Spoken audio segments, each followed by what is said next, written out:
Thanks, Freak. Want to welcome Voyboy and Xpecial after a very definitive win there against Dignitas. Now, Xpecial, talk to me about the importance of grabbing your first win of the Super Week when you're in that race to defend your 6th place spot for playoffs. Losing yesterday's game was huge for us. It would have pretty much guaranteed that we would be in playoffs, and losing that pretty much meant we need to win 2 games to guarantee that spot. And winning today is the first of 2, and we really needed that. Yesterday we were really down about losing, and hopefully we can get another win today and just really be safe. But in the end, we still want to do playoffs, and that's really the goal, and obviously go to Worlds. All right, and I want to take it back to Champion Select for a second, because I know everybody's thinking about this. Voyboy, the Talon. Why are you whipping that out, and why are you so talented on that? So Talon's just one of those assassins. There's so many of them, and we rarely see them in the LCS these days just because like everyone's like, oh, exhaust meta, heal meta, like the utility mid meta. But I've been trying to make random assassins work for a while, and I think Talon's one that definitely can in the right place and time. And yeah, people always say like, oh, Akali, Katarina, like Fizz, they're just solo queue champions. But in all honesty, like, you can pull out anything that you think is good and make it work in a competitive level as long as you have a solid plan and you obviously know how to play the champion.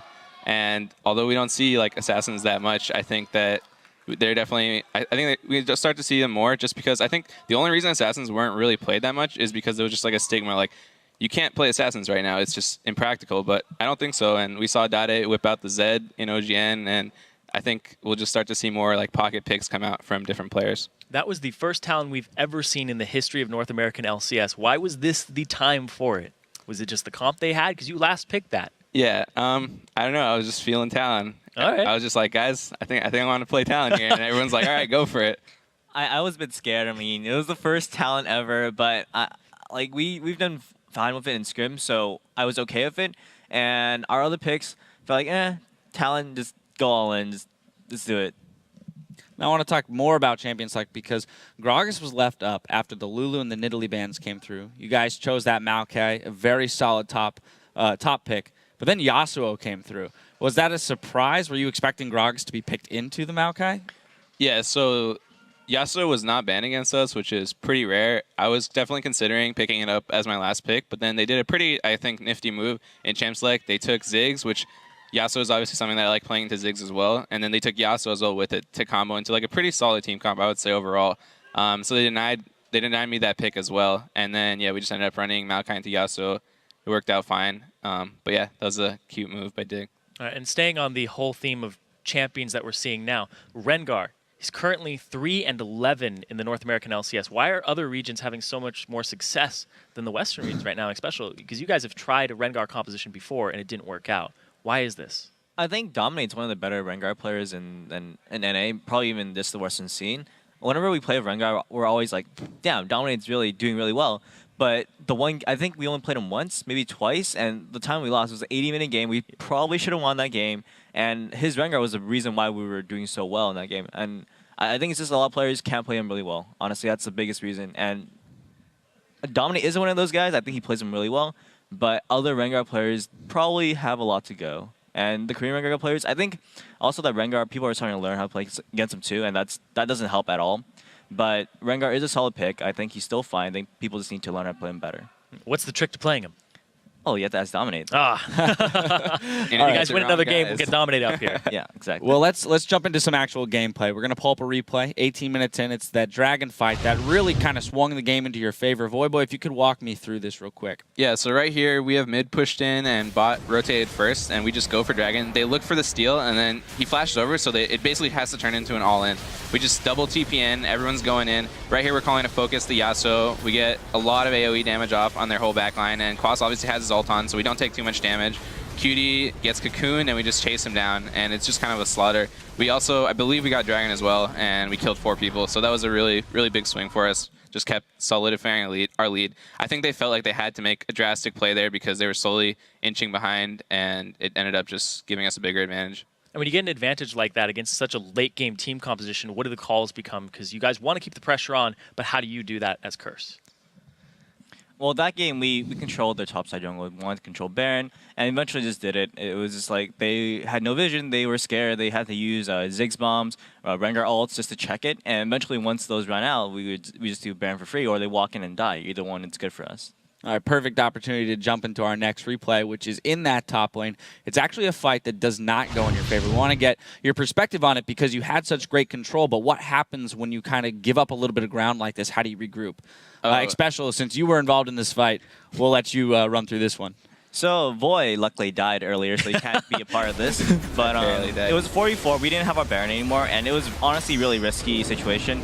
Alistar's ult just came back up very recently, and it allowed them to just have more spells available. They were healing up from going back to Fountain a lot, and we were just overextended. We needed to go back. We lost. It was a 4v4. We just wait for the Dragon, wait for the Baron, just reset. Don't need to do anything crazy. Really, pretty much guaranteed to win. And it's just being too greedy, and it happens a lot to us. We realize that, but at least we didn't throw too hard here, so managed to bring out the win, but that was not a good play from our part. All right, so you didn't throw hard, but you threw just a tiny bit there. Boy, that turret dive, you got to talk to me about that. What was going on? Yeah, I don't even know if that was shown on the stream, but what ended up happening was... Oh, it was on stream. Oh, it was? Saw it. We saw the whole thing. Oh, God. So I dove in and I killed him, and then I was like, yes, I got him. And I was like, and then I walked out and I thought I dropped turret aggro, and then I just walked back into it, and the extra turret shot killed me. I was like, guys, I did it! Like, I'm gonna take turret, and then I was like, wait, I just died. And then everyone's like, all right, it's fine, don't worry. You must have been like 1 pixel away from dropping aggro. Yeah, because I had assumed. I'm so used to like turret dives and stuff, and I'm usually really good about that. So I was really surprised I didn't drop it there, but oh well, happens. Now, Xpecial, one thing I want to point out is how fabulous you guys utilized both the Maokai Ultimate and Exhaust in those team fights because they have the wombo combo of Yasuo and things like that. Talk to me about the importance and kind of the chaos of like making sure you get that one spell off as a priority over other things in a team fight. The good thing about Yasuo is that he jumps up in the air and he's like above everybody. It makes it really easy to click. I mean, I did misclick it one time at the end of the game, but Yasuo, generally, you get knocked up around, and then you're in the air, and you're like, oh, look, there's a guy right next to me. It's an enemy. Just click on him. It's pretty easy, generally. And, yeah, I mean, that guy was going to do a lot of damage. He had a lot of damage, so we had to make sure he wasn't killing everybody, and that was kind of the priority for us. They have a wombo combo. Make sure the wombo doesn't combo all of us and kill us. Then that's really the goal. All right, and final question for you guys. You guys have LMQ later on. You guys are 1-2 against them. How are you preparing for that? Because you need that one more win. I think we're 2-1. Yeah, they're 2-1. You guys actually do have the winning record. Really? No, you guys are correct. You guys that's are correct. right. Thank you. Reading the stat sheet backwards. This is why we have Dash at the desk. Thank you. So yeah, this next game is really important for us. If we can just beat LMQ, we've done it twice before. We're gonna be in playoffs. Just huge weight off our chests. Like we know we're a good team. We are inconsistent. We drop games when we probably shouldn't. But I think if we just have some time to practice for playoffs, we can go in. I think we can beat anyone in NA, and I think we can make it to Worlds. So these next 2 games are so important for us. We just need to pick up a win, and I know we can do it, and I really hope we pull through.